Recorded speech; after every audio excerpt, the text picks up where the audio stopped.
Bueno, ahí están viendo de vuelta la pantalla con el RStudio. Sí, Sí. sí, Bueno, entonces, habíamos hecho toda la primera parte descriptiva y evaluación de supuestos, ¿sí?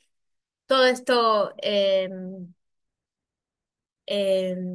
nos hace poder dar el segundo paso, que es ver los resultados del modelo, ¿sí? Porque evaluamos los supuestos y estaba todo ok, ¿sí? No había ninguna alerta de nada, así que podíamos seguir adelante. Entonces, ¿se acuerdan que el modelo lo implementamos antes, ¿no? Ya lo hicimos con esta función LM, ahora lo volvemos a hacer, pero en realidad ya está creado ese objeto, lo volvemos a correr, pero solo para retomar eso, porque en realidad ya tenemos el objeto modelo y ya podemos mirar los resultados de ese análisis, ¿sí? Entonces, para mirar los resultados del análisis,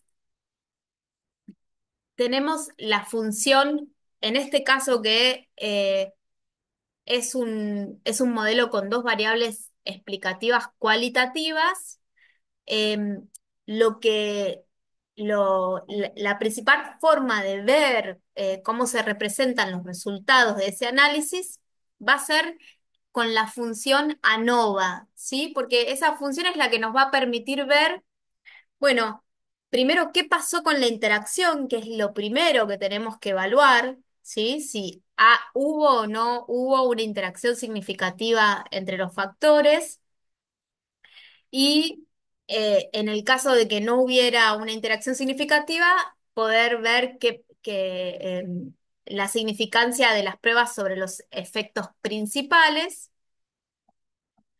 y eso lo podemos ver con la salida de ANOVA, ¿sí? La tabla de ANOVA. Em, bueno, que la estamos viendo acá abajo, ¿no?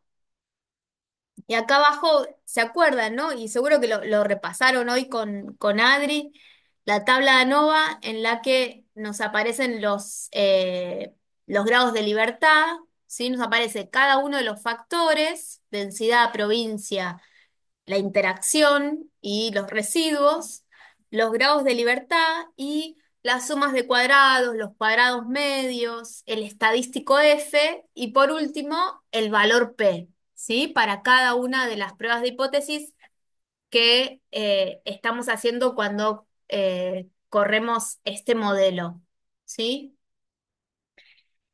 Y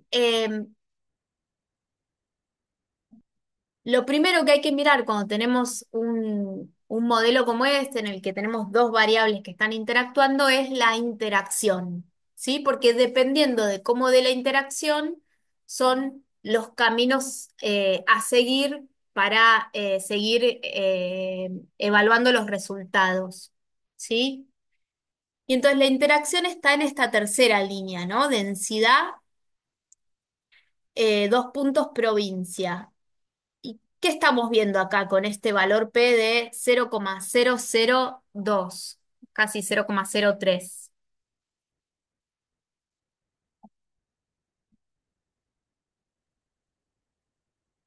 son significativamente, que hay una interacción.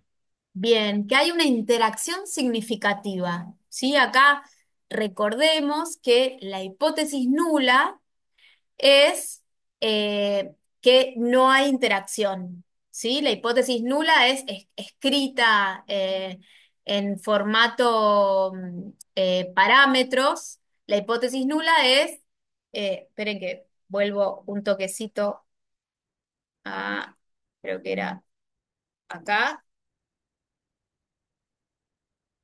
¿Se acuerdan que el parámetro de la interacción era este alfa beta? Entonces, la hipótesis nula lo que va a decir, si la queremos escribir formalmente, es que alfa beta es igual a cero, ¿sí? Y la hipótesis alternativa es que alfa beta es distinto de cero. En palabras, la nula dice que no hay interacción y la alternativa dice que sí hay interacción. ¿Sí? Em, entonces nosotros con este valor P, que es menor a 0,05, por eso decimos que eh, es significativo. ¿Qué es significativo? Y es significativo el que la interacción es significativamente distinta de cero, el efecto de la interacción. ¿Sí? Y entonces, ¿qué pasa cuando una interacción es significativa? Bueno, lo primero que pasa es que estos valores P de las pruebas a estos efectos se les llaman de efectos principales, ¿sí? Ya no tiene sentido mirarlas, ¿sí? ¿Por qué? Porque es lo que decíamos antes cuando mirábamos el gráfico descriptivo de esas rectas que no eran paralelas. Lo que nos está diciendo que la interacción es significativa es que puede haber un efecto de la densidad, pero este depende de la provincia. Y que puede haber un efecto de la provincia, pero que este depende de la densidad. Entonces, no vamos a poder concluir acerca de efectos generales, ni de densidad, ni de provincia, sino que nuestra conclusión va a ser siempre usando esa palabrita depende, ¿sí? El efecto de la densidad depende de la provincia y el efecto de la provincia depende de la densidad, ¿sí? Esto es lo que llamamos, estadísticamente se dice que no se evalúan los efectos principales, ¿sí? Cuando hay interacción, no se evalúan o no se concluye sobre los efectos principales, ¿sí?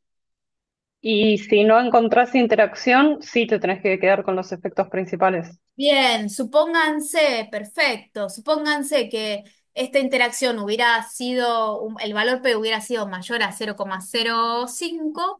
Ahí nosotros sí, nuestra siguiente interpretación sería, bueno, y ahora entonces no hay interacción, entonces el efecto de la densidad no depende de la provincia y viceversa, entonces vamos a poder concluir acerca del efecto de la densidad en términos generales para las plantitas de cedrón de cualquier provincia y vamos a poder concluir acerca del efecto de la provincia para las plantas de cedrón de cualquier, que están creciendo a cualquier densidad. ¿Sí? Este no es el caso, ¿no? Pero si fuera ese el caso, por ejemplo, acá los valores P son altamente significativos, ¿no? Porque son a la menos 10 a la menos 0,5 y 10 a la menos 0,7. Entonces, ahí terminaríamos concluyendo, hay un efecto de la densidad y es que a mayor densidad pasa esto y a menor densidad pasa esto independientemente de la provincia, y hay un efecto de la provincia, y es que en el genotipo Mendoza pasa esto, en el genotipo San Luis pasa esto, y así, ¿sí? Independientemente del otro factor. Bueno, pero bueno, estamos en un escenario en el que sí hay una interacción.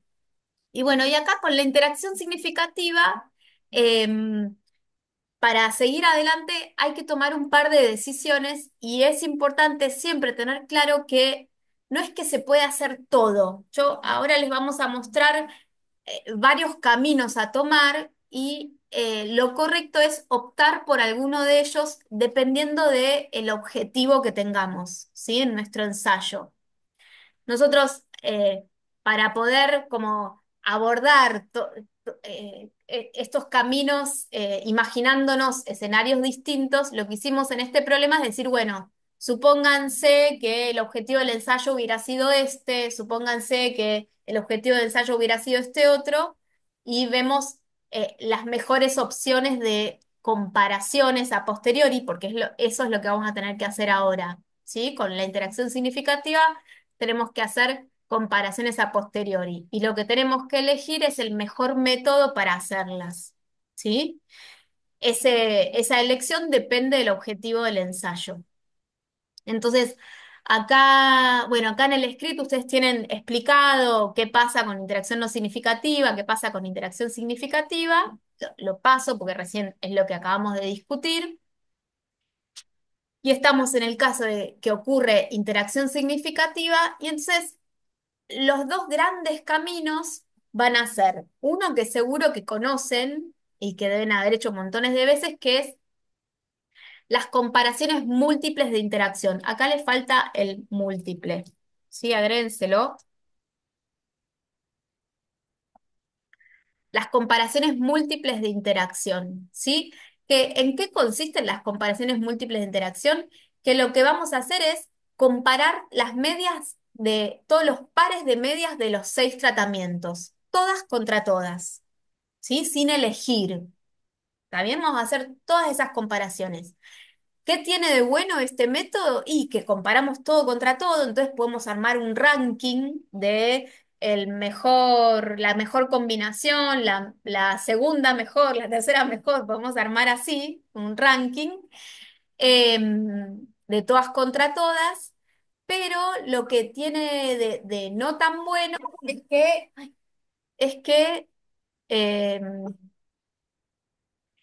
uno al hacer cuantas más comparaciones hace, va perdiendo potencia, ¿sí? Entonces, cuando tenemos muchos tratamientos, si se hacen comparaciones múltiples de interacción, lo que suele ocurrir es que hay tratamientos que no se pueden distinguir unos de otros, ¿sí? Porque vamos perdiendo potencia a medida que vamos haciendo más pares de comparaciones. ¿Sí? Potencia se le llama a la capacidad de distinguir que hay diferencias cuando realmente las hay, ¿sí? Entonces, estas comparaciones múltiples de interacción, hay montones de métodos distintos para hacerlo. El método muy más comúnmente utilizado y que es muy bueno es el de Tukey, ¿sí? Y después, por otro lado, el segundo gran camino es, si tenemos una pregunta más orientada, más específica, que es la que motiva el ensayo, podemos hacer comparaciones de efectos simples, ¿sí? Que no confundamos con efectos principales, que es lo que hablamos cuando vimos los resultados generales de la NOVA, ¿sí? Efectos simples no tiene que ver con efectos principales, sino que efectos simples es que uno, porque tiene una pregunta un poquito más específica, más orientada, decide hacer no todas las comparaciones posibles, sino solo algunas. ¿Qué ganamos con hacer comparaciones de efectos simples? Ganamos potencia, ganamos capacidad de detectar diferencias cuando realmente las hay. ¿Sí? Entonces, nosotros para este problema lo que pensamos es, bueno, ¿qué pregunta podría ponernos en un escenario en el que lo mejor sea hacer comparaciones múltiples de interacción, ¿sí? ¿Y qué pregunta podría tener la investigadora para que sea bien claro que el mejor método sea hacer unas comparaciones de efectos simples, ¿sí? Y eso es lo que vamos a ver ahora y cómo está armado el enunciado y las preguntas del problema, ¿sí? Entonces ahí dice, tenemos dos posibilidades de enfoques analíticos, bueno, todo esto que yo les expliqué. Esperen, que quiero mostrarles la pregunta. Esperen, me voy a ir un segundito al enunciado para que ustedes vean. Vieron que hoy cuando leímos el enunciado yo dije, bueno, paremos acá. Y estábamos con que la investigadora desea responder las siguientes preguntas, ¿sí? La primera era, ¿el efecto de la densidad sobre la producción de aceites esenciales es el mismo en los 3 genotipos? Y ahora les pregunto a ustedes, a ver, de todo lo que vimos hasta ahora, ¿les parece que esa pregunta ya la podemos responder con todo lo que vimos? Sí, no sería el mismo porque serían paralelas si fuesen exactamente el mismo efecto. Exacto, Francisco. Esta pregunta se contesta mirando el resultado de la interacción, que es lo que vimos hace unos minutitos, ¿sí? Y ahí concluimos, el efecto de la densidad depende del genotipo, así que no es el mismo para los tres genotipos, ¿sí? Entonces, esa pregunta ya la podemos responder con las hipótesis globales de la ANOVA, ¿sí? Y ahora seguimos. En el punto B nos dice, si el efecto de la densidad no es el mismo para los tres genotipos, que es nuestro caso, para decidir qué tipo de comparación realizar, suponga dos escenarios distintos según los objetivos del ensayo.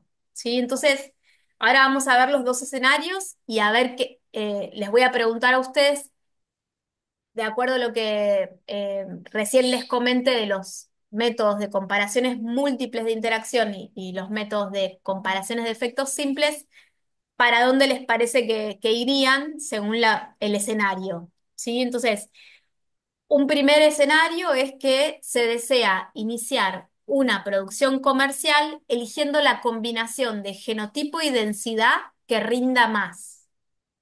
¿Qué combinación de genotipo y densidad recomendaría? Entonces, ante esa pregunta, ¿qué método de comparación les parece que sería óptimo usar? Uno en el Y que... las múltiples.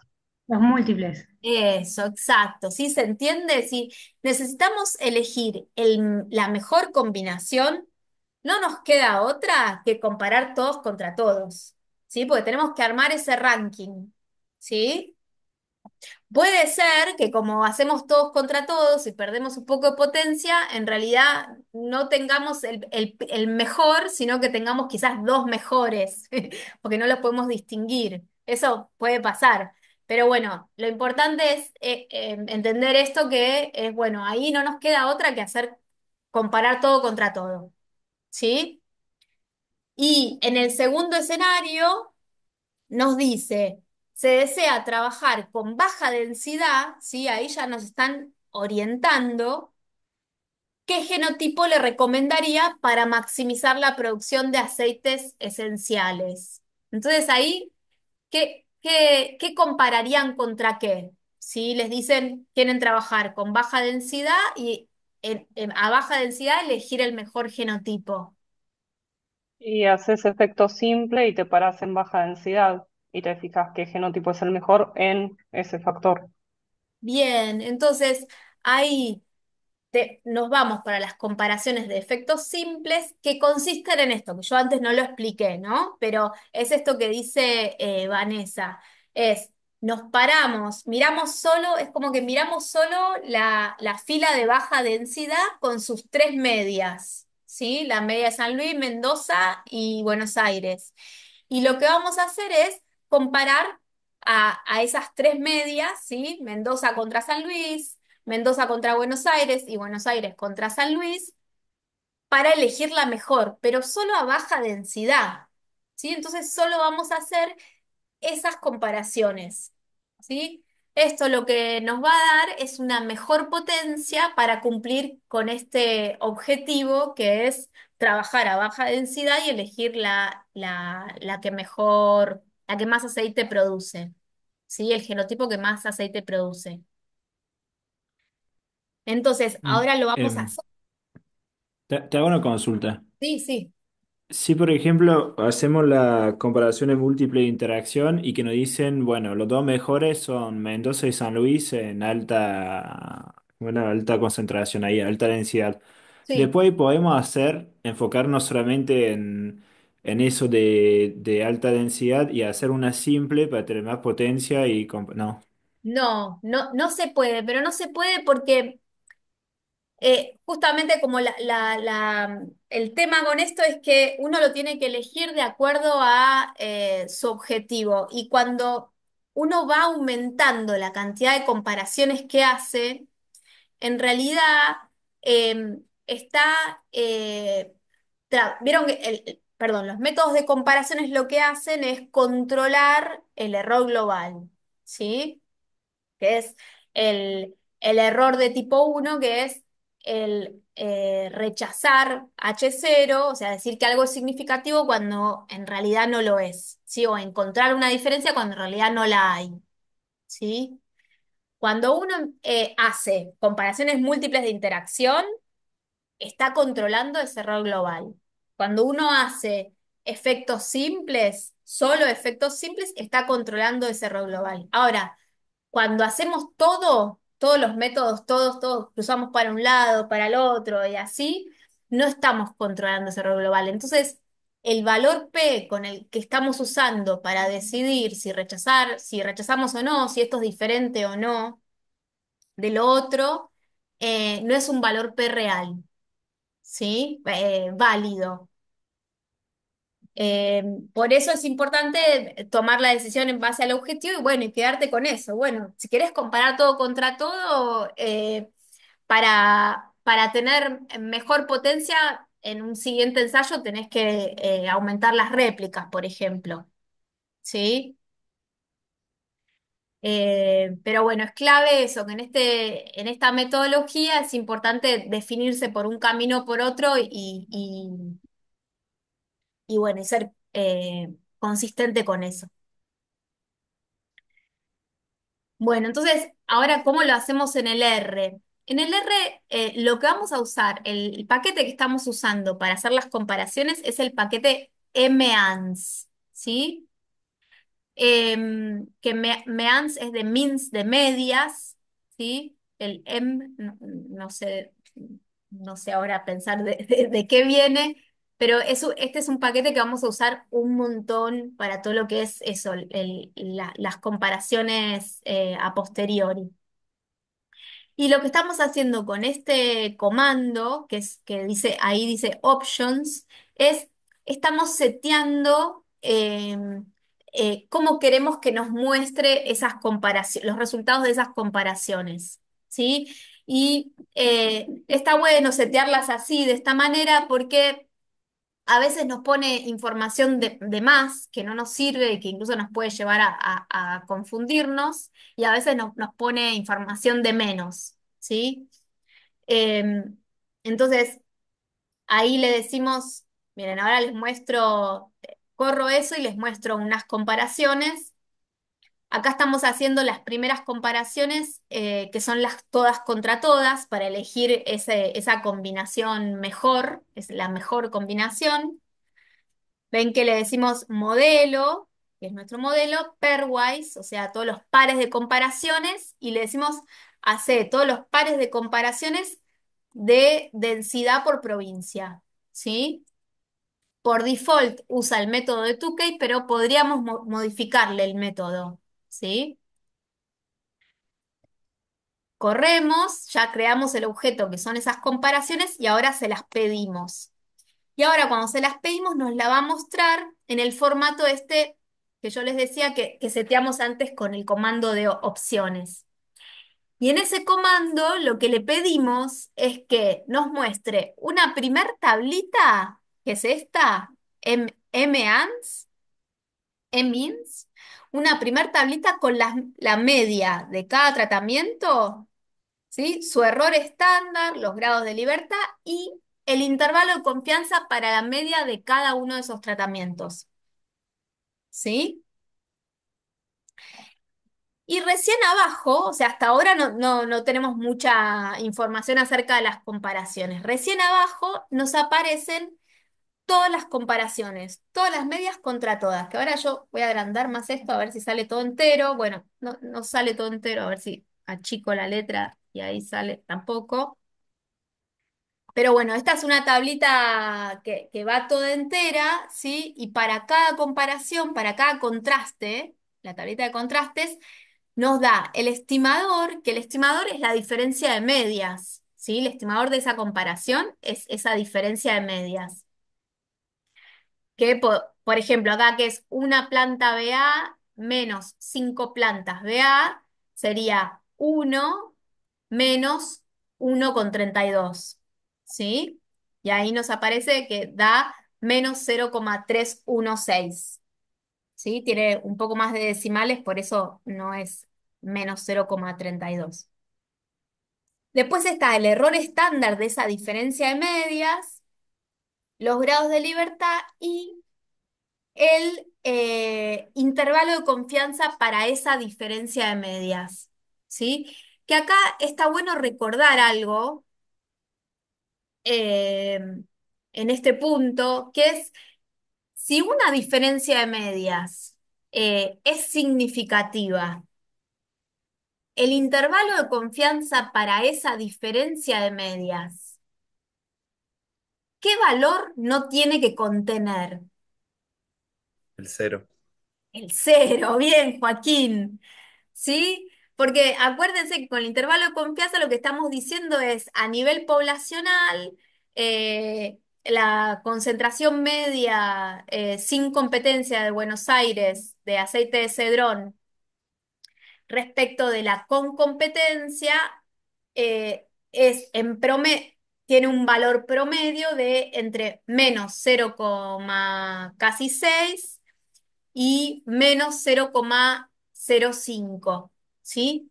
Ese intervalo de confianza no contiene al cero. Entonces, nosotros, sin ver todavía, lo tenemos abajo, pero sin ver el valor P, ya podemos decir, confirmar que esa diferencia fue significativa, ¿sí? Porque no, en ese intervalo del 95% de confianza no está el cero, que el cero sería cuando no hay diferencias, ¿no? Si esa diferencia puede valer cero, es que no hay diferencias.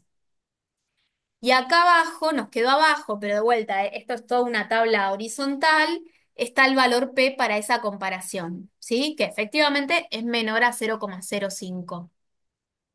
¿Está bien? Entonces, en este método de comparaciones múltiples de interacción, vamos a ir viendo o a través del intervalo de confianza, de los límites de los intervalos de confianza para esas diferencias de medias, o mirando los valores P, obvio es más rápido mirando los valores P, vamos a ir viendo cuáles son las medias que fueron significativamente distintas entre sí. ¿Sí? Y como nuestra pregunta era, ¿cuál es la mejor, ¿no? La mejor combinación, o sea, ¿cuál es esa combinación que es la que más produce aceite de cedrón? El IMINS también nos provee de un gráfico que es muy práctico. Esperen que tengo que volver a traer esto para acá. Un gráfico que es muy práctico, que no es un gráfico para publicar, pero sí para usar como herramienta de interpretar los resultados, que está acá, ¿sí? Que es plot comp, signo pesos emins, comparisons true, y ahí nos da este grafiquito que seguro que algunos ya vieron en la clase teórica con Adri, que para lo que está ploteando es justamente la información que aparece en esa tabla, ¿sí? Y es mucho más fácil de mirar y de detectar, porque nos está poniendo en el eje X el valor de la media em, de cada tratamiento, ¿sí? Y en el Y los tenemos separados a cada tratamiento. Entonces, lo que es importante de ver acá es que si las flechas rojas se superponen, quiere decir que esas dos medias no fueron significativamente distintas, ¿sí? Y si las flechas rojas no se superponen, ahí esas dos medias sí fueron significativamente distintas, ¿sí? Entonces, por ejemplo, en este caso, con competencia San Luis y sin competencia San Luis, ¿qué pasó? ¿Fueron significativamente distintas o no? No. No, no son distintos. Eso, no son distintas, ¿sí? Están súper superpuestas, ¿no? Las flechas rojas. Y sin competencia San Luis respecto de con competencia Mendoza, las, Sí, son diferentes porque no se superponen. eso, son, Lo que se ve en las flechitas rojas es el intervalo de confianza. Ok. La flechita roja es como un indicador, vendría a ser como un indicador del, eh, del intervalo de confianza para la diferencia, ¿sí? Es como un indicador, o sea, no podemos ponerle valores a esas flechitas rojas, no nos sirve, sino que solo las usamos para ver si se superponen o no, ¿sí? Em, Lo que sí, vieron que hay un rectangulito lila o gris, no sé cómo lo ven ustedes, yo lo veo Sí. más lila. Bueno, ese rectangulito lila, lo que sí está indicando es el intervalo de confianza, pero para esa media, ¿sí?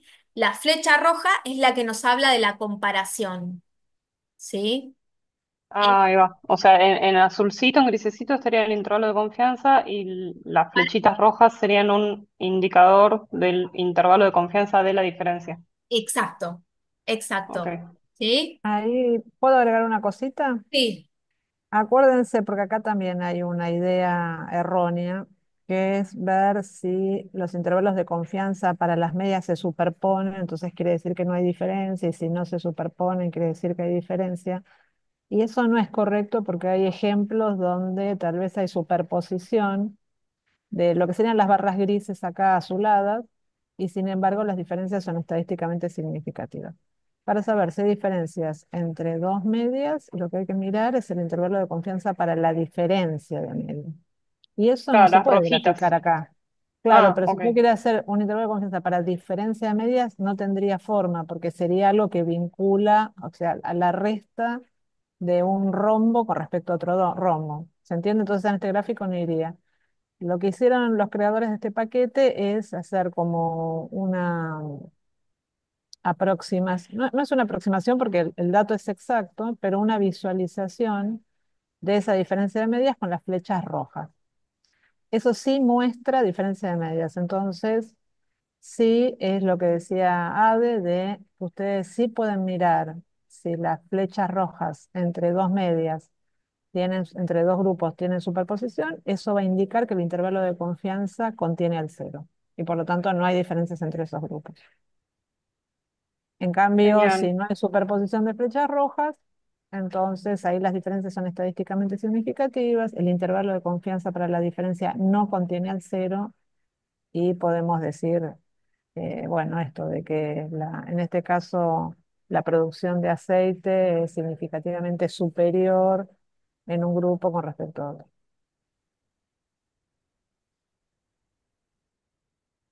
bárbaro. Gracias, Adri. Sí, porque eso siempre trae confusión de este gráfico, ¿sí? No, no hay que ver superposición en los rectángulos lilas o grises o azulados, sino que lo que nos habla de la significancia en estos contrastes son la superposición de las flechas rojas, ¿sí? Bueno, y entonces nosotros usamos este método porque supuestamente queríamos elegir la mejor combinación, ¿no? La más productiva en este caso, la que rinde más. Y en este caso, ¿cuál sería, viendo este gráfico con todas las comparaciones?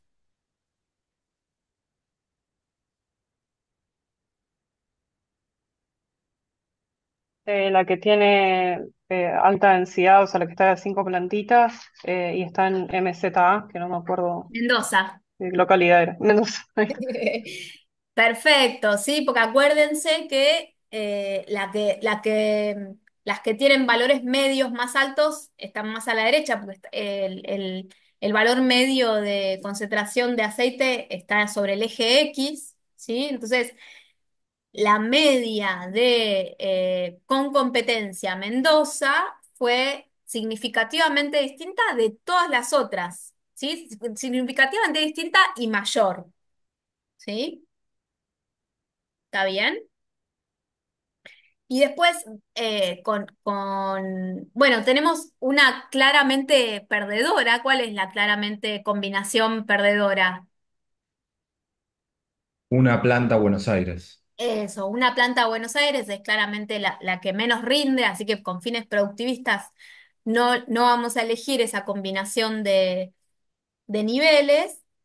Y después pasa lo que puede pasar muchas veces con las comparaciones múltiples que hay. Tenemos 4 tratamientos que no se pueden terminar de distinguir, ¿no? Si fueron mejores o peores, o sea, en los que no encontramos diferencias significativas entre ellos, ¿sí? Que son estos 4. ¿Está bien? Pero tenemos una clara ganadora y una clara perdedora. En el medio quedaron esos otros 4 tratamientos. ¿Está bien? Para responder a nuestra pregunta ya está, ya podemos elegir eh, aquel tratamiento que es el que produjo una concentración media de aceite significativamente mayor que los otros. ¿Sí? Que era Mendoza con competencia. Y, Mendoza, no, perdón, Mendoza sí. Mendoza sí. con competencia, sí. Y agrego una cosita que es, no, déjalo un minutín el Ah, sí, gráfico, que quería decir una cosa. dale. Si ustedes tienen que hacer recomendaciones, por ejemplo, y mirando de abajo hacia arriba tenemos el tratamiento de 5 plantas Buenos Aires y el de una planta Mendoza, ¿sí? Si tienen que elegir entre esos dos, ¿cuál recomendarían para tener una mayor concentración de aceites esenciales? ¿Qué dirían? Una planta Mendoza. ¿Los demás qué dicen? Yo diría que 5 Buenos Aires, porque tiene 5 plantas, entonces vas a Eh, tener 5 veces la cantidad, o Eso sería en el total, pero pensemos que queremos maximizar por planta, o sea, mirando las medias nada más. Igual No en los dos puedo casos, decir. sí, dale. No puedes decir que hay diferencia, no tenés, no puedes corroborar que hay Se diferencias pone entre. bastante. Claro. Bien, en realidad esa es la respuesta correcta, porque uno tiene la tentación de cuando ve diferencias en las medias, como está pasando acá en las medias muestrales, querés señalarlo de yo no puedo desde acá, serían Perdón, los dos rombitos. estas dos. Esas dos, uno ve que hay más aceites en la de una planta Mendoza en promedio con respecto al otro. Pero eso ocurrió en nuestra muestra, en nuestro ensayo. Las barras esas rojas nos hablan más allá de nuestro ensayo. Y más allá de nuestro ensayo, las diferencias no son significativas. Con lo cual, por más que haya una diferencia muestral a favor de un grupo, nosotros no tenemos ninguna evidencia estadística para suponer que si repetimos el ensayo, sistemáticamente una planta Mendoza va a tener mayor producción de aceite que la de 5 plantas. ¿Se entiende?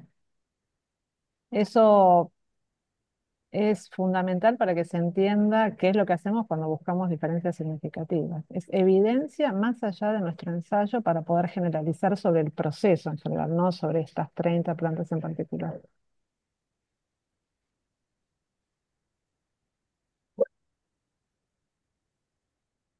Bueno, entonces ahí lo que hicimos fue esto, ¿no? En el escenario de necesitamos elegir el que más produce y corrimos unas comparaciones múltiples de interacción y pudimos elegir ese tratamiento que es el que en promedio produjo más aceite. ¿Sí? Y pero teníamos también otro escenario, ¿no? En el que nos decían, bueno, en realidad se hizo todo este ensayo, pero lo que se quiere hacer es trabajar a baja densidad y entonces eh, elegir el que más rendimiento tenga a baja densidad, ¿no?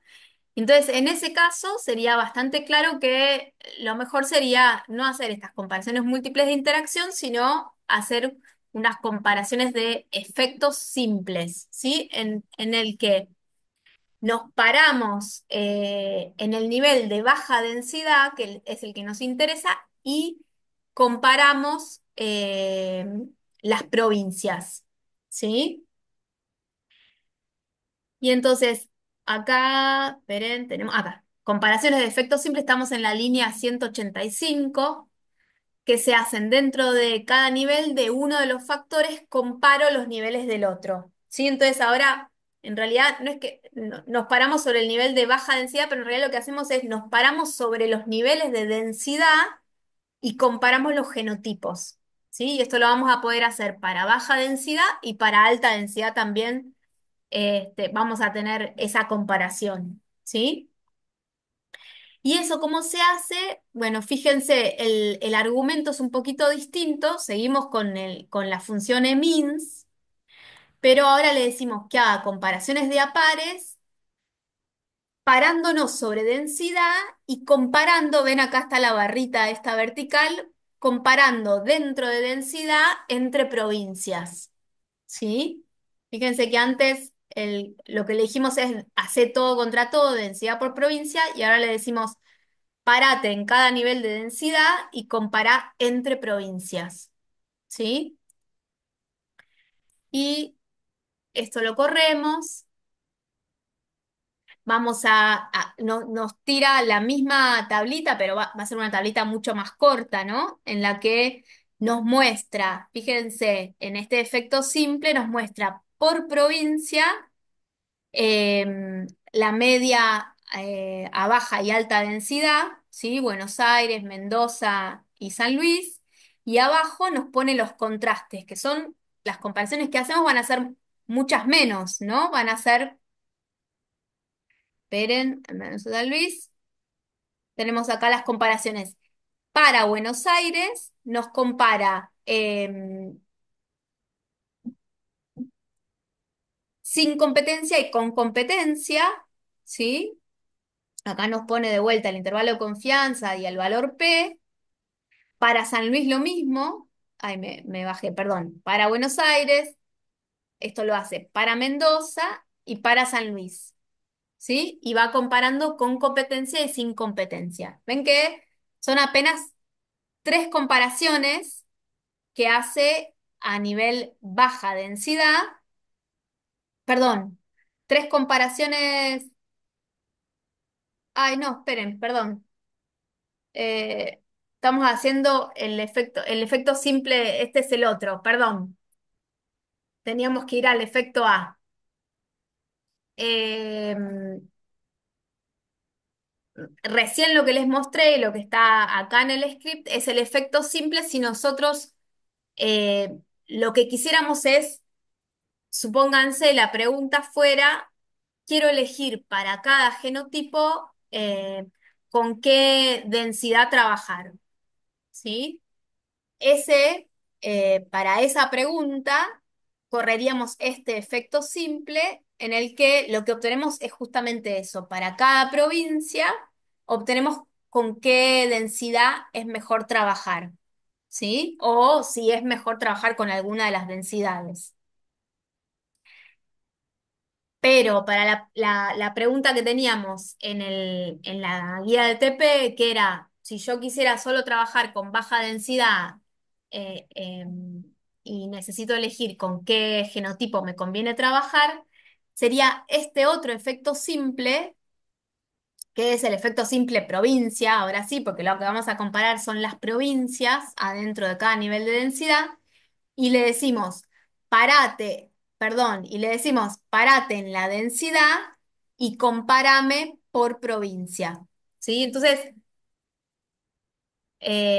yo antes, cuando les traduje de alguna manera el argumento que estábamos poniendo para hacer el efecto de densidad, yo les dije, parate sobre densidad y comparame las provincias, era justamente a la inversa.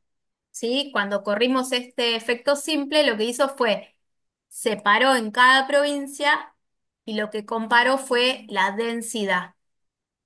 ¿Sí? Entonces, primero va el nombre del factor cuyos niveles queremos comparar y después va el nombre del factor en cuyo nivel nos estamos parando, ¿sí? Y cuyos niveles no vamos a estar comparando. Y entonces en el siguiente efecto simple, perdón que sé que esto es un poco trabalenguas, que es efecto simple, lo llamamos provincia porque estamos comparando entre provincias, le decimos, compárame entre provincias, ¿sí? Parándote en cada nivel de densidad, ¿sí? Y ahora lo voy a correr y me tira la tablita en el que primero pone, como siempre, primero pone todas las medias, en esta partecita que pone emins, y después me pone los contrastes, ¿sí? Entonces, me tira los tres contrastes que se pueden hacer a baja densidad y los tres contrastes que se pueden hacer a alta densidad, ¿sí? Y esperen que para interpretar esto vamos a usar el plot, que siempre es más sencillo. Le pedimos el plot.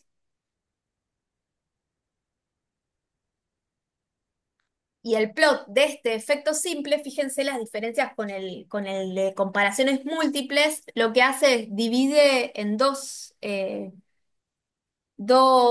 cuadrantes, ¿sí?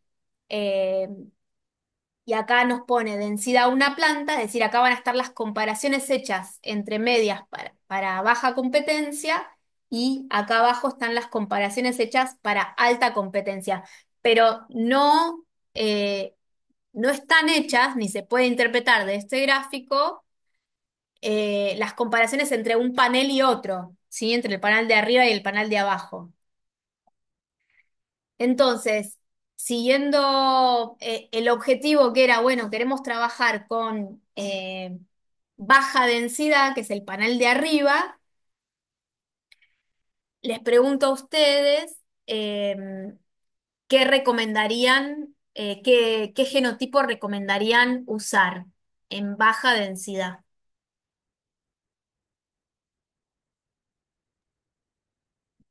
Mendoza o San Luis, es lo mismo. Bien, Francisco, ¿qué es esto que hablaron recién con Adri, ¿sí? Como en este caso lo que vemos es que tanto Mendoza como San Luis tuvieron medias de concentración más altas, significativamente más altas que Buenos Aires, así que a Buenos Aires no la vamos a recomendar, pero entre ellas no se detectaron diferencias, así que no podemos decir que una es mejor que la otra, aunque puntualmente lo haya sido en esta muestra, como dijo Adri, ¿sí? Pero no sabemos a nivel poblacional si no podemos decir que a nivel poblacional esa diferencia exista, ¿sí?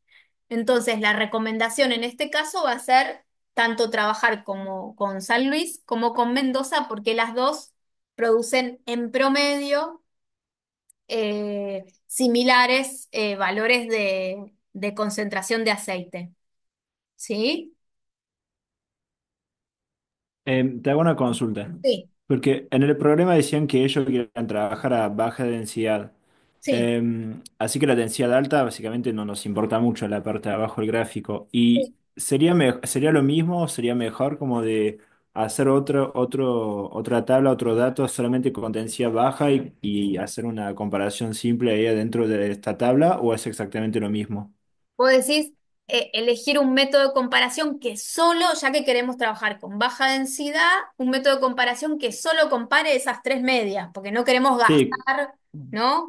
claro. Gastar esfuerzo en comparaciones que no queremos hacer. Y Sí, sí, casi borramos los datos, digamos. este, no, borrar los datos no, pero se puede elegir, ahí no sé si Adri conectada, yo creo que se puede elegir un método. Sí, podés hacer otros métodos. Lo que pasa es que está un poco planteado con fines didácticos, ¿no? Porque si hiciste todo este ensayo, no es que vas a descartar todo lo que es alta densidad, ¿se entiende? Lo que les estamos mostrando un poco son estrategias de análisis para focalizarse en comparar entre densidades o comparar entre provincias. Básicamente es eso para que se entienda la diferencia. De todas maneras, si tenés comparaciones muy específicas, tú que y hace todos con todos, no puedes elegir algunas. Pero hay otros métodos de comparaciones como Bonferroni, que están ahí en el mismo IMINS. IMINS por default hace Tukey, pero vos podés pedirle que haga otras comparaciones como este Bonferroni. Hay otro que se llama Duncan, que hace todas las comparaciones con respecto a un control, pero no los tratamientos entre sí. Son en general métodos para hacer menos comparaciones y eso redunda en más potencia, en más capacidad para detectar efectos.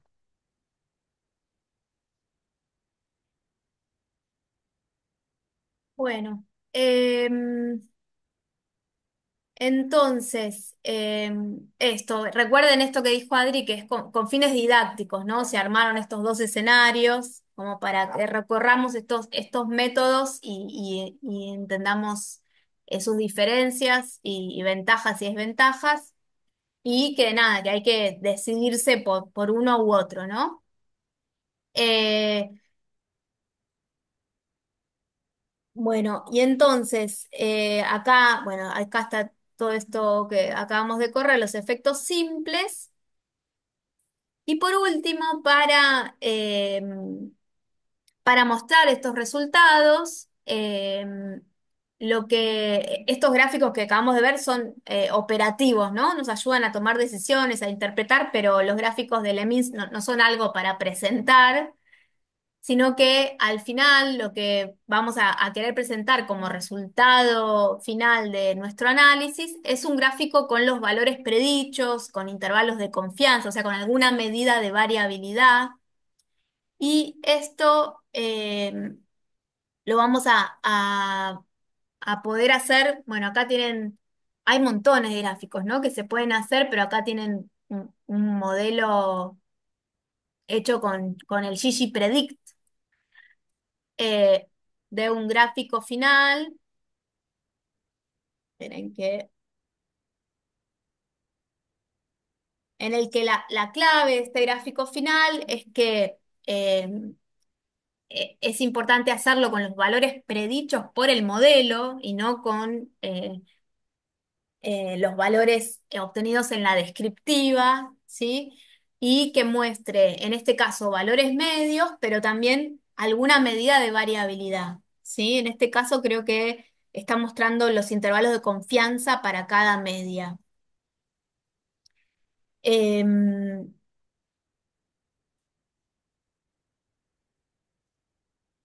bueno, y después, importante, está bueno que practiquen y que vean. Eh, que debajo de este gráfico final es importante escribir un epígrafe que haga que ese gráfico sea autoexplicativo, ¿sí? Entonces, eh, hay que ponerle qué se está graficando, o sea, qué son los puntos, qué medida de variabilidad se está graficando, con qué modelo se analizaron estos datos y se generaron estos valores predichos. Em, y qué tipo de comparaciones se realizaron, y qué diferencias se detectaron, ¿no? Como una síntesis eh, de todos los resultados. Em, bueno, a ver, esperen que quiero ver si me queda algo, no, ahí está. Em, bueno, por ahora, para este problema, em, ya lo vimos de principio a fin, con descriptivas, supuestos, resultados globales y comparaciones. Em, y ahora para el tiempo que queda, me gustaría primero que hagamos un recorrido entre ustedes de si algo quedó pendiente a preguntar en el camino este que hicimos. Y si no, la idea es que ahora, no sé, descansen 5 minutos, pero se pongan a hacer el siguiente problema, que es el problema 2 de rendimiento de girasol, eh, y que intenten irlo resolviendo. Lo que pueden hacer es copiando y pegando partecitas de este script para ir pudiendo realizar todo lo que hay que realizar para hacer el análisis, la descriptiva, implementar el modelo, los supuestos, ¿sí?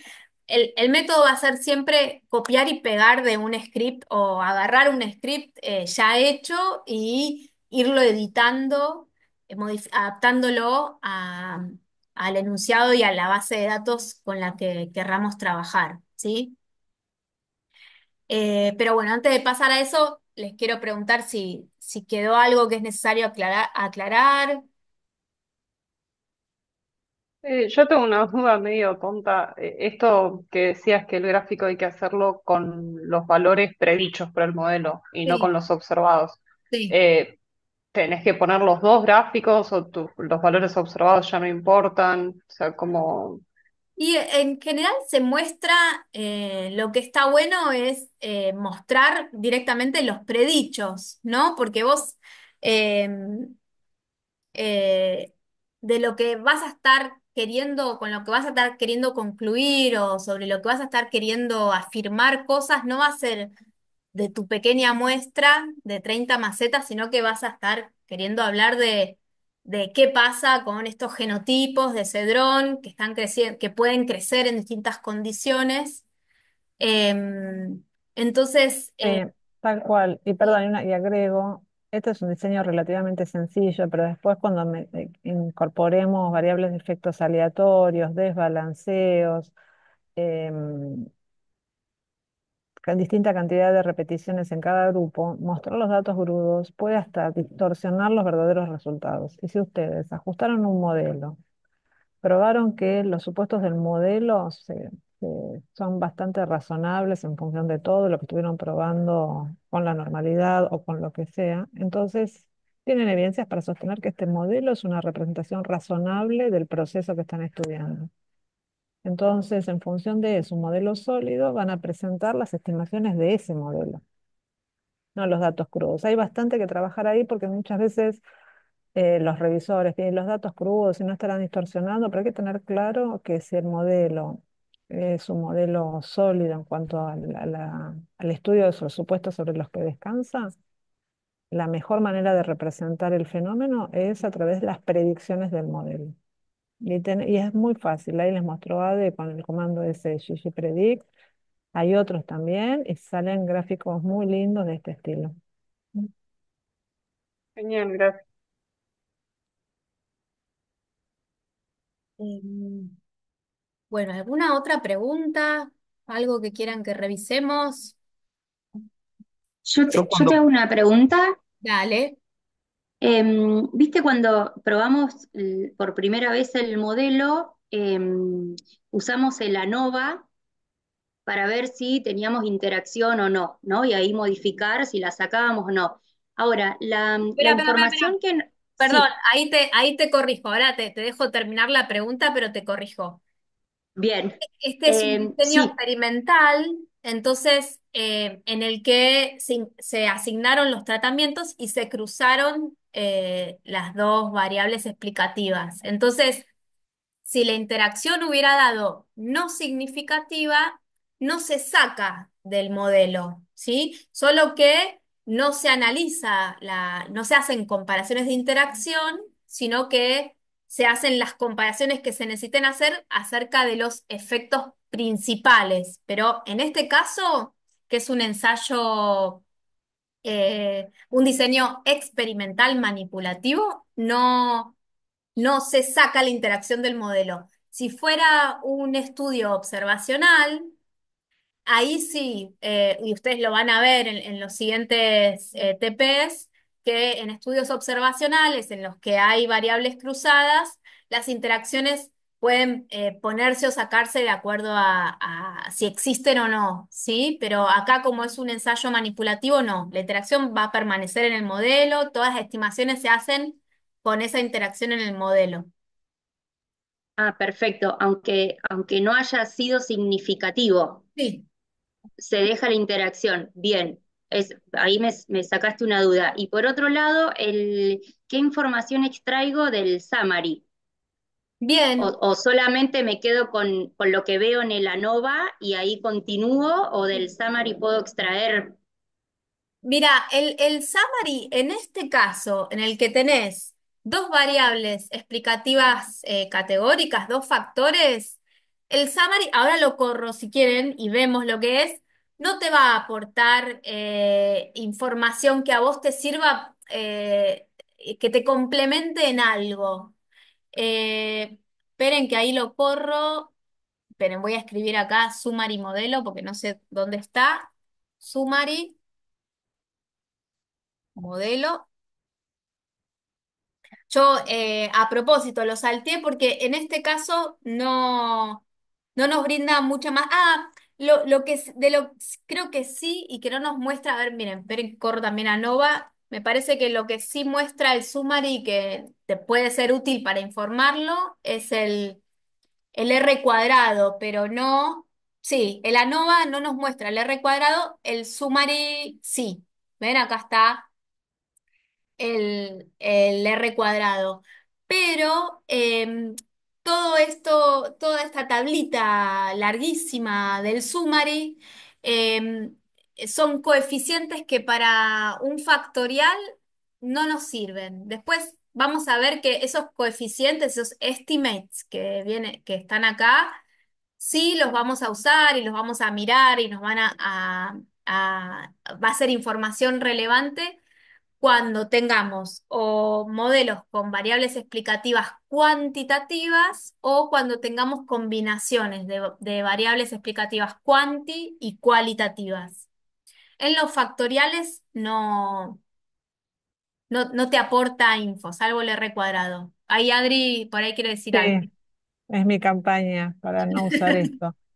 Porque fíjense lo que está, la salida esta, el summary da siempre salidas de regresión. O sea, lo que está haciendo es convertir en dummies a las dos variables explicativas.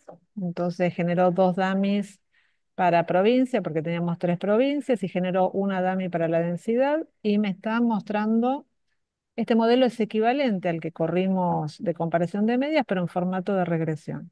Y el problema que tiene, y por el cual, como dice Ade, no lo usamos, fíjense si yo quiero ver, ¿lo puedes abrir un poquito más para que se vea el p-valor, para que no salga cortado?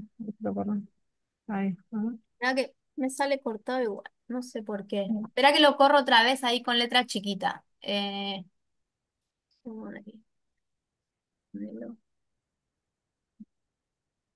Ahí salió todo junto. Ah, perfecto. Bueno, si yo les pregunto, ¿hay interacción significativa? ¿Y cuál es el p de la interacción? ¿Dónde está eso acá?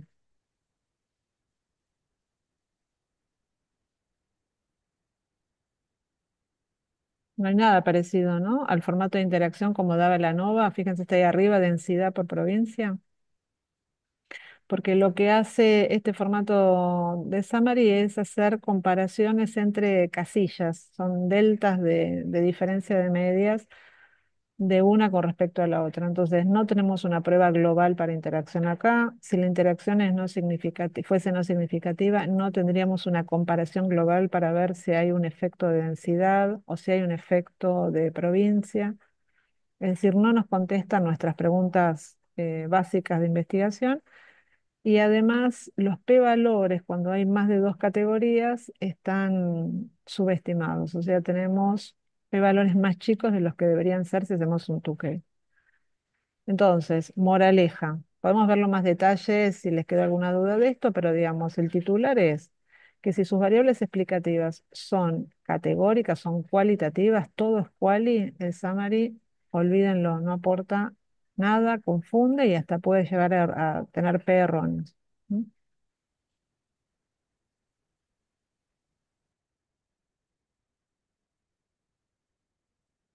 Bueno, em, ¿alguien más quiere hacer alguna acotación o pregunta de este problema? Bueno, entonces, ahora bueno, descansen, a ver, son 16 y 17. Yo les cuento lo que vamos a hacer ahora en este último, no sé, de 40 minutos que nos quedan. La idea es que lean eh, este, este enunciado, que es del problema 2, rendimiento de girasol en el oeste de la provincia de Buenos Aires. Y lo que les voy a pedir, que creo que a eso el tiempo nos va a alcanzar bien, es que identifiquen todo lo que identificamos en el inicio del otro problema, variables explicativas, de qué tipo son, variable respuesta, de qué tipo es y potencial distribución de probabilidades, unidad experimental, qué tipo de diseño es. Esperen que están acá, hay una tablita, en la guía está la tablita, tipo de estudio, variable respuesta, explicativa, cantidad de réplicas, ¿sí? Y después de eso, una vez que hagan eso, a ver, son y 18 y 20, a ver, y media, volvemos y lo vemos, ¿sí? Ustedes ahora quédense, o descansen un poquito y intenten identificar estas cosas y lo vemos y después el resto de tiempo que quede, pueden empezar a ir armando su script para analizar estos datos y bueno, y nos quedamos, me quedo acá para ir respondiendo consultas que seguramente surjan cuando empiecen a meter manos en la masa, ¿sí? Pero si quieren, hagamos así. Y 25, volvemos con estas respuestas de tipo de estudio, variable explicativa, etcétera, etcétera. ¿Sí? No, y 25 no, perdón, y Dale, perfecto. media, así pueden descansar 5 minutitos y después quedarse pensando en esto.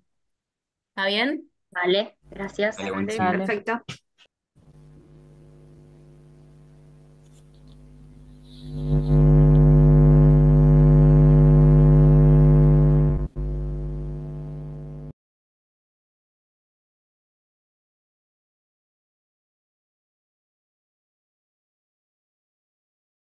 Este día tremendo. Bueno, ahí pongo, reanudo la grabación y vuelvo a compartir.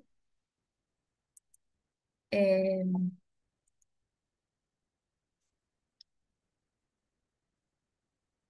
compartir.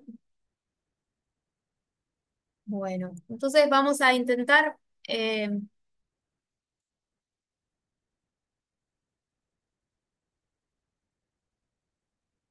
eso, identificar estas cosas fundamentales que hay que identificar antes de empezar a hacer un análisis y a escribir el modelo, ¿sí? Eh, entonces, a ver, esperen a ver si puedo, si me deja. eh, esperen un segundito, que no, me parece que no me deja escribir. Vamos a dar, acá, esta, listo. Entonces, están viendo una diapo con el enunciado, ¿no? Sí, Bien, entonces, ¿cuál es la variable respuesta en este problema?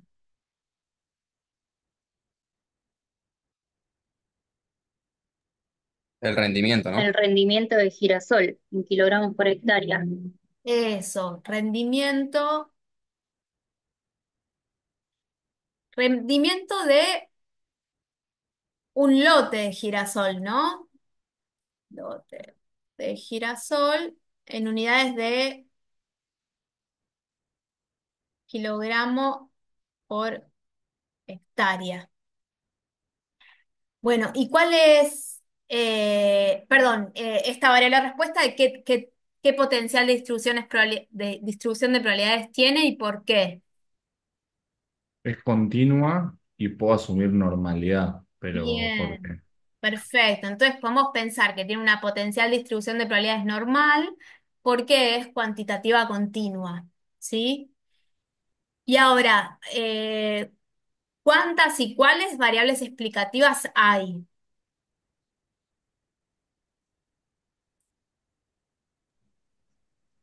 La cobertura del suelo. Claro, es una. Bien, hay una sola, ¿sí? Tenemos un ensayo con una sola variable explicativa que es cobertura, ¿sí? Porcentaje de cobertura. ¿Y de qué tipo es esta variable explicativa? Cuantitativo. Cuantitativa, ¿sí? Entonces, a diferencia del ensayo que trabajamos antes, ahora sí tenemos una variable explicativa cuanti, ¿no? Entonces, lo que vamos a querer estudiar es la relación que hay entre la cobertura y el rendimiento de estos lotes de girasol, ¿sí? Y la unidad experimental, ¿cuál es? Cada lote. Los lotes. Bien, cada lote, ¿sí? Unidad experimental es cada lote.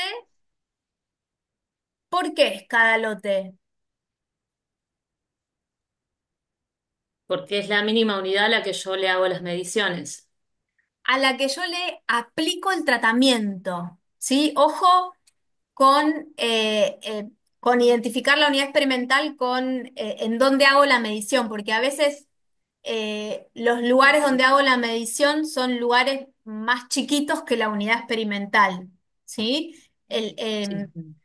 Lo que hay que identificar para identificar la unidad experimental es la mínima unidad a la cual yo le asigno el tratamiento, ¿sí? Y acá es cada lote, acá se eligen lotes al azar, se siembran y se les asigna un porcentaje de cobertura, ¿sí? Que nos dicen que pueden tomar, lo que hicieron fue asignar 9 valores distintos de cobertura, entre 50 y 90%, ¿no?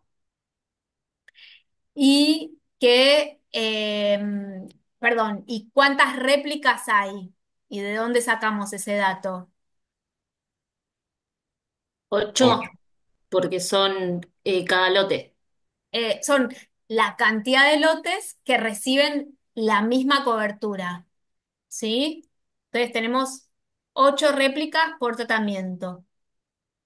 ¿Está bien? Porque nos dicen, para cada nivel de cobertura se seleccionaron al azar 8 lotes, todos de tamaño fijo, a los que se le registró el rendimiento.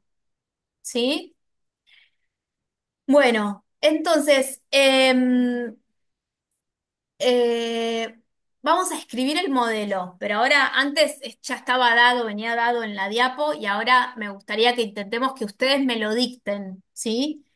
Al modelo, ¿en qué formato lo vamos a escribir a este modelo lineal general?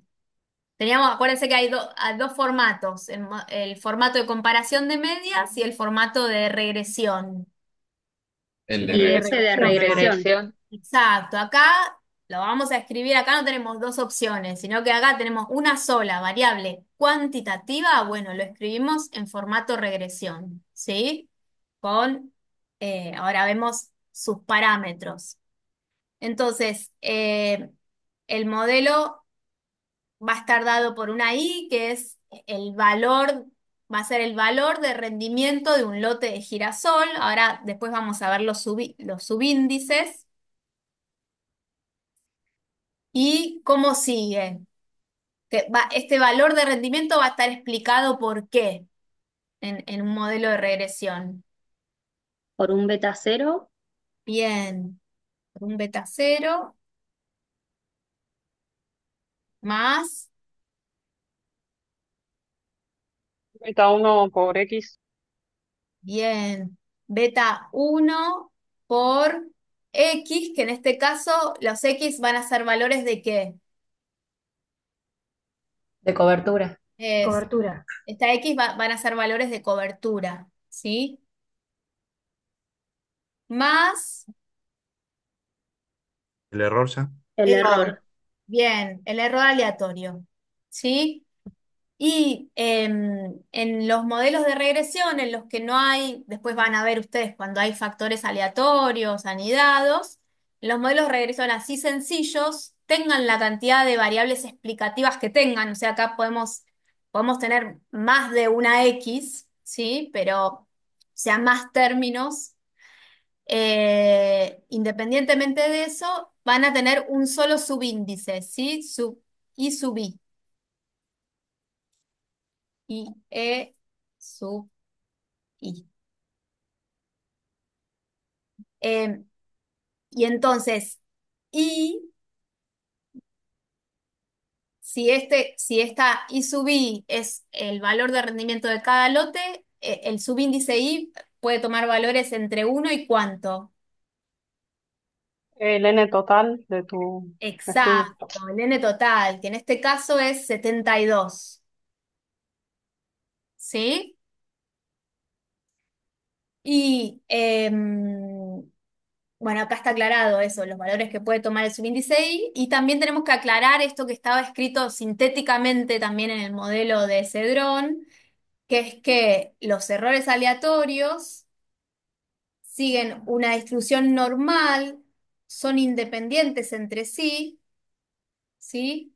Y con media cero y una varianza común, ¿sí? Estamos escribiendo los supuestos de un modelo lineal general,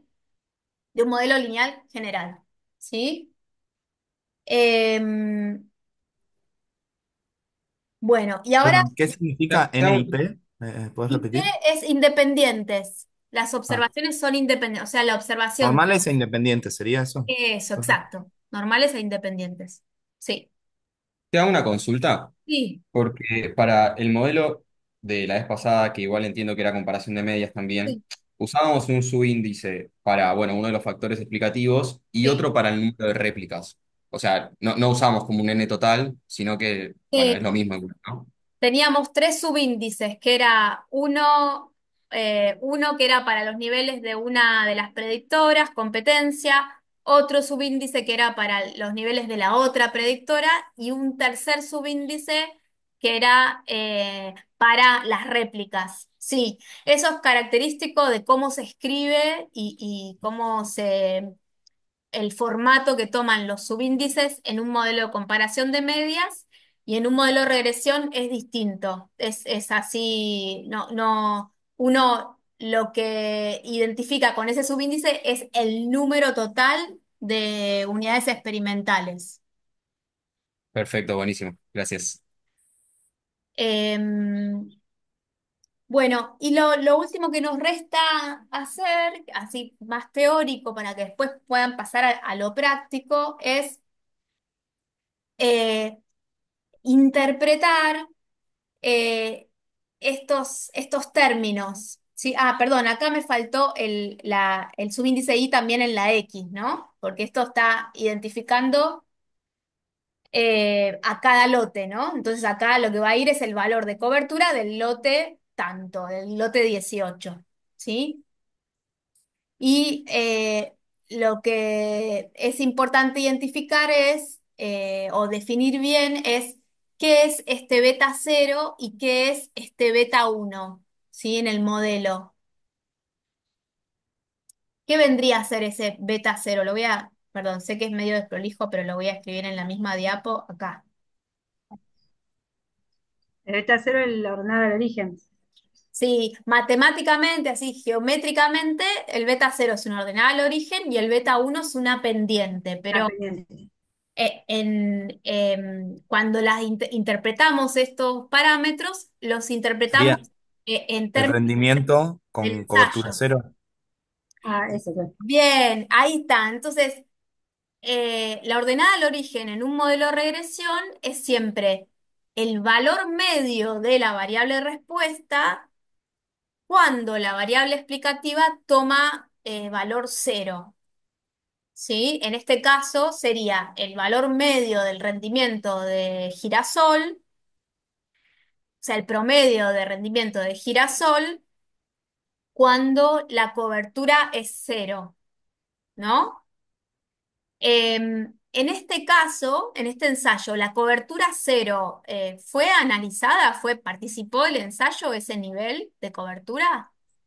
No, No, No. No, Entonces, como no participó en el ensayo ese nivel de cobertura, eh, este beta cero, no, cuando lo obtengamos, porque lo vamos a obtener cuando implementemos el modelo, vamos a obtener un valor ordenado al origen, pero no va a ser algo que nosotros vamos a poder estimar, ¿sí? Esto es como que para armar esa relación lineal necesitamos tener una ordenada al origen, pero en este caso, como la cobertura cero no participó del ensayo, no va a ser un valor que nosotros vamos a decir, bueno, a cobertura cero pasa esto, ¿sí?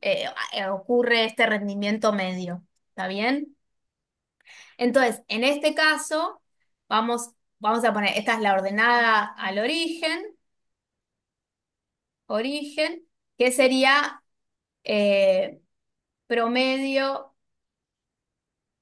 del rendimiento a cobertura igual cero, ¿sí? Lo pongo entre paréntesis porque en realidad no va a ser algo que nosotros vamos a poder estimar, ¿sí? Va a ser válido que, digamos, pasa esto a cobertura cero porque no participó del ensayo, ¿sí?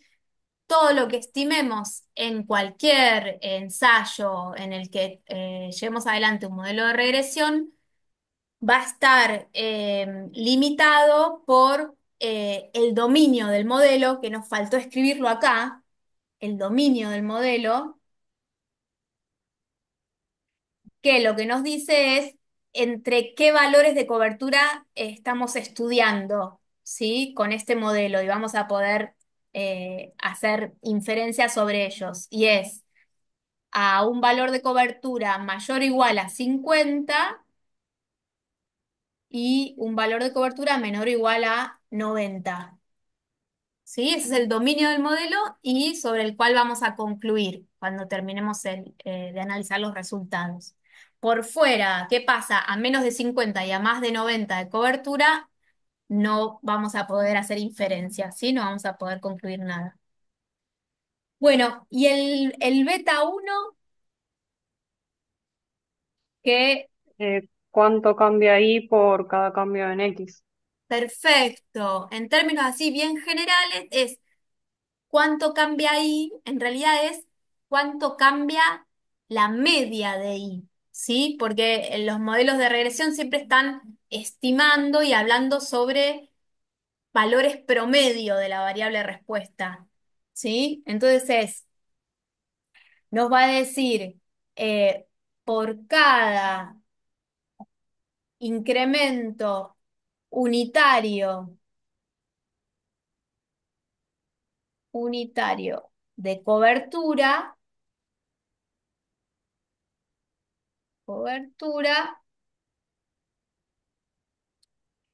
eh, el cambio en el promedio del rendimiento. Ese cambio puede ser positivo o negativo dependiendo eh, de cómo sea esa relación, ¿sí? Pero es un cambio en la media del rendimiento. ¿Está bien? Entonces, las unidades de la ordenada al origen, ¿cuáles son? Si la ordenada al origen es el promedio de rendimiento, es un promedio de rendimiento. Y las mismas que rendimiento, o Exacto. sea, kilogramos por hectáreas. Eso, kilogramo por hectárea. Y las medias de la pendiente, que es un cambio en el rendimiento por cada aumento unitario de la cobertura. Cobertura dividido kilogramos sobre hectárea. Al revés. Pero yo te generé esa confusión porque arranqué diciendo por cada incremento, me parece, pero es la Y sobre la X. ¿Sí? Es kilogramo por hectárea sobre porcentaje. ¿Sí? O sea, las unidades de la Y dividido las unidades de la X. ¿Sí? Bueno, y el error aleatorio, de lo que nos está hablando es la variabilidad no explicada por el modelo en el rendimiento, ¿sí? Cuánto se aleja o se acerca, cuánto se aleja cada valor de rendimiento de la media eh, eh, para ese valor de cobertura, ¿sí? Ese es el error aleatorio. Bueno, entonces, una vez identificado esto, lo que les propongo, salvo que se quieran quedar preguntando cosas, es que hagan esto. Yo sé que nos quedan, no sé, 20 minutos, ¿cuánto? Menos de menos 20 minutos. Nos quedan 10 minutos, ¿sí? Pero hagan este ejercicio de intentar leer la base de datos de rendimiento, ¿sí? En un script en blanco, o vayan, si quieren, editando y adaptando el de Cedrón, lo que a ustedes les resulte más, les resulte mejor. Abran la base de datos, chequen que la están leyendo bien, antes seten el directorio de trabajo y, bueno, y arranquen con el análisis. Y yo me quedo acá para ir respondiendo consultas que seguro que ya con los primeros que abran la base de datos les va a ir surgiendo, ¿sí? Y con esto terminamos, ¿sí? Me quedo acá un ratito para ir viendo consultas, más que nada operativas, les van a surgir acerca del R, pero con esto terminamos. La idea es que completen el análisis de este problema y después tienen un tercer problema, eh, que el cuestionario que está en el campus hace preguntas sobre el análisis de ese tercer problema, ¿sí? Así que ese lo van a poder ir chequeando cuando respondan el cuestionario. AD, ese no está visible, ya está chequeado, lo hago visible, el cuestionario uno. Sí, sí, sí, sí. Perdón, el cuestionario ese que comentaste recién es el que habían dicho que servía para dar el presente. Exacto. ¿Es el mismo? Ok, perfecto, Sí. gracias. Bueno, yo dejo. Eh, Mientras, sí, hago algunos avisos parroquiales. Los que tienen que subir la admisión al doctorado está funcionando, pues ya varios lo hicieron, así que si tuvieron problemas antes, vuelvan a intentarlo porque deberían poder hacerlo siempre y cuando hayan podido matricularse. También un montón de ustedes se matricularon, los que no lo hicieron háganlo porque si no, no van a poder acceder al cuestionario. Estamos teniendo problemas con algunos externos que no tienen eh, IDEX. usuario, sí, no tienen IDEX o no tienen el usuario del guaraní, pues debería funcionar el del guaraní si no anda el IDEX, y algunos externos no. Yo, esas personas, nosotros también vamos a tratar de solucionarlo, pero vean, escríbanle a la Secretaría de Posgrado a ver si se los habilita, porque nosotros no podemos generar esa habilitación si ellos. Y en el peor de los casos, lo que hacemos, que hemos hecho otras ediciones, es para aquellas personas les damos el cuestionario en un PDF que lo contesten ahí y lo suban. ¿Sí? El Bueno. cuestionario no tenía fecha límite, o sea, se puede entregar mañana, o sea, no hace falta que sea hoy. Ok. No, no, no. Sí, estoy como queriendo Nunca descansar. pedimos tanto, sí, totalmente. Vaya a descansar, a tomarse algo fresco. Mostrar.